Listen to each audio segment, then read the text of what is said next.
So guys, for the first step, you're going to head over to search and type in %local app data %sign. Click on it. And now once you're on this, you're going to click on Google. And now you're going to click on Chrome. You want to find the user data folder. You want to delete this. Click on it and then click on delete. And now for the second step, you want to head over to Google Chrome. Now you're going to click on the three dots in the top right and then click on settings. And now on the left hand side, you want to scroll down and then click on about Chrome. It's now going to check for updates. Make sure that your Chrome is fully up to date. If you have an update, wait for this to load. Once your update has been completed, if it says relaunch, you're going to click on relaunch. And now that we're back on Chrome, for the third step, you're going to click on the three dots in the top right and then click on settings.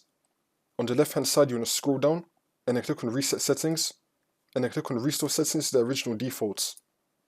You can untick this and then click on reset settings.